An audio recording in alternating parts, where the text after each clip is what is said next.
글로벌 외신센터입니다. 말씀 주신 내용들 위주로 함께 김민아 캐스터와 오늘 외신들 체크해 보겠습니다. 어서 오세요. 안녕하세요. 네, 오늘 첫 번째 소식은 아무래도 이 주간 실업보험 청구 건수가 이제 매주 발표가 좀 되고 있는데 이쪽 지표도 상당히 중요할 것 같거든요. 내용 소개해 주시죠. 네, 로이터 통신 보도 내용입니다. US labor market appears to cool. Home building slumps as rates surge. 이번에 노동시장 관련한 분석이 나왔는데요. 바로 기사 내용 통해서 살펴보겠습니다. 미국의 실업보험 청구자 수가 직전주보다 줄어들었습니다. 지난 11일로 끝난 한 주간 실업보험 청구자 수는 계절 조정 기준으로 전주보다 3,000명 감소한 22만 9천 명으로 집계됐는데요. 다만 주간 실업보험 청구자 수는 월스트리트 저널이 집계한 전문가 예상치인 22만 명 증가보다는 많았습니다. 이 실업보험 청구자 수는 직전주에 5개월 만에 가장 많은 수준을 기록했는데요. 이번 집계에서 실업보험 청구자 수는 소폭으로 줄어들었지만 여전히 5개월 만에 최대에 근접한 수준을 나타냈습니다. 외신 보도들에 따르면 실업보험 청구자 수가 소폭 감소한 점은 미국의 노동시장이 여전히 타이트한 모습을 나타내고 있다고 분석을 했는데요. 한편 4일로 끝난 한 주간 실업보험 청구자 수는 22만 9천 명에서 23만 2천 명으로 3천만 명가량 상향 수정됐습니다. 또 일주일 이상 연속으로 실업보험을 청구한 사람의 수도 늘어났는데요. 이렇게 연속 실업보험 청구자 수가 4주 이동평균은 131만 7,500명으로 전주 대비 750명 이렇게 감소하는 모습을 나타냈는데 여기서 가장 중요했던 핵심 포인트는 전문가들의 분석이었습니다. 아직까지는 미국의 노동시장이 타이트하다는 점에 초점을 맞췄습니다. 네, 아직 고용지표에는 별 이상이 없다는 신호가 나왔었는데 사실 오늘 경제지표들 볼 것들이 좀 몇 가지가 많거든요. 네. 그 가운데서도 오늘 필라델피아 연은 또 제조업 관련 지표가 좀 나왔잖아요. 네. 그 내용은 어땠나요? 네, 그 부분도 보겠습니다. 6월에 필라델피아 연은 관할 지역 제조업 활동이 위축세로 돌아섰습니다. 필라델피아 연은에 따르면 6월에 필라델피아 연은 제조업 활동 지수는 마이너스 3.3으로 전월의 2.6에서 하락했습니다. 월스트리트 저널이 집계한 전문가 예상치는 4.8이었는데요. 이 수준도 밑도는 수준을 나타냈습니다. 지수가 마이너스대로 떨어진 것은 2020년 5월 이후에 다시 처음 있는 일인데요. 필라델피아 연은 제조업 활동 지수는 지난 3월 27.4를 기록한 이후에 3개월 연속으로 하락하는 모습을 나타냈습니다. 이 지수는 제로를 기준으로 확장과 위축을 가늠하는데요. 지수가 마이너스로 떨어졌다는 것은 제조업 경기가 위축세로 돌아섰다는 부분인데 이번 경기 활동 지수를 봤을 때 마이너스 3.3이 나왔기 때문에 위축하고 있다는 부분을 시사하고 있습니다. 또 신규 수주가 마이너스대로 크게 하락한 것이 전체 지수를 끌어내렸다는 분석이 나오고 있고요. 신규 수주 지수가 마이너스 12.4로 전월 대비해서 2배가량 하락하는 모습을 나타내면서 수요가 악화하고 있다는 신호로 풀이되고 있습니다.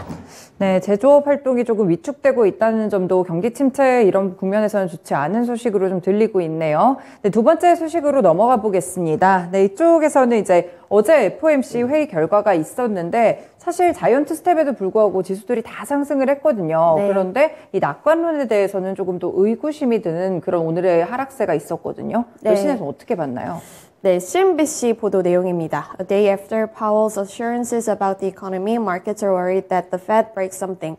말씀하신 대로 어제까지만 해도 낙관론이 더 시장에 많았습니다. 이에 따라 시장이 많이 흔들리지는 않았는데 하루 만에 이렇게 다시 약한 모습을 나타냈는데요. 바로 기사 내용 통해서 살펴보겠습니다.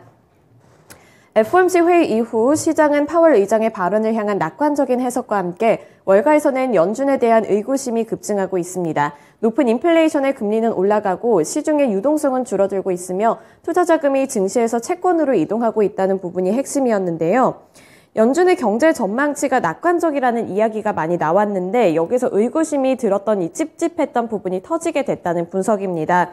윌리엄 더들리 전 뉴욕 연준 총재는 연준의 6월 경기 전망을 두고 현저하게 낙관적이라고 평가를 했었는데요. 여기에 톰 포셀리 캐피털 마켓 수석 미국 이코노미스트는 파월의 발언은 존중하지만 현실의 데이터를 살펴봤을 때는 이 발언과 현실은 일치하지 않는다고 이렇게 좀 분분한 의견이 시장에서 나왔습니다. CNBC 보도에 따르면 이 파월 의장이 연준은 의도적으로 경기 침체를 일으키려 하지 않는다는 점과 경제가 현재 강하다고 한 것은 그 자리에 있는 사람이라면 누구나 할 수 있는 발언이었다면서 이 시장에 대한 의구심을 다시 한번 제기를 했고요. 문제는 경제 데이터들은 연준이 경기 침체를 불러올 것 같다는 점이라고 말했습니다. 여기서 핵심 포인트는 어제 FOMC 회의 이후 연준 의장인 파월은 낙관론을 제시를 했지만 현재 이렇게 현실에서 보여지는 부분들이 아직은 의구심이 해소되지 않았다는 모습을 지적했다는 부분이었습니다.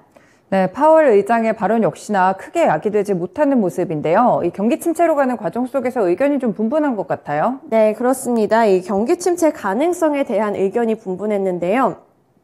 다만 시장에서 보는 침체 가능성이 갈수록 높아지고 있습니다. JP 모건 체이스의 전략가들은 S&P 500 지수는 경기 침체 가능성을 85% 정도로 보고 있다는 분석을 내놨는데요. 여기에 프리아 미스라 TD증권 글로벌 금리 전략 헤드는 경제는 이미 둔화하고 있다고 말했습니다. 점도표를 봤을 경우 연준은 2024년부터 금리를 낮추는 것으로 나오는데 이때 실업률이 4.1%까지 올라간다는 점을 짚어줬는데요.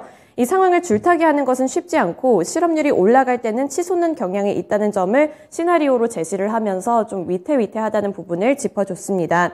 현재 웰스파고는 6월에 FOMC 뒤에 경기 침체 확률을 50% 이상으로 보고 있고요. 또 앞서 말했던 IB 쪽에서도 80% 이상으로 보고 있기 때문에 이런 부분에서는 조금 회의적인 시각도 나오고 있습니다. 물론 이 정도의 차이는 기관마다 있습니다. 이 경기 침체가 오느냐 안 오느냐 그리고 왔을 경우 어느 정도 속도로 오느냐 이 부분에 좀 이제는 관전 포인트로 두시고 IB들의 분석도 함께 체크해 보시면 좋을 것 같습니다. 네, 경기 침체로 가는 과정 속에서 과연 이게 연착륙일지 경착륙일지 이 부분도 참 관심이고요. 여기에 대한 의견들도 투자은행들 사이에서 엇갈리고 있다는 점이 특징이었습니다. 네, 개별 소식 마지막으로 좀 체크를 해볼게요. 물론 많은 지수들, 많은 종목들이 다 하락했지만 테슬라 같은 경우에 좀 특히 급락이 좀 나왔던 것 같아요. 네, 이유가 뭐였을까요? 외신 보도 통해서 보겠습니다. The Street 보도 내용이고요. Tesla stock falls after US price hikes. Here's how to trade it now. 테슬라의 주가가 급락했습니다. 나스닥의 영향도 있었고 여러 가지 이유 분석이 나왔는데요. 기사 내용 통해서 살펴보겠습니다. 전일 연준의 0.75%포인트 금리 인상이 장에 하루 늦게 반영되면서 나스닥이 4% 넘게 급락하자 미국의 대표적인 기술주인 테슬라도 8% 넘게 급락했습니다. 금리가 인상되자 투자자들이 다시 현실을 직시하면서 미국 경기 침체 우려감이 커졌음을 자각했기 때문으로 풀이가 되고 있는데요.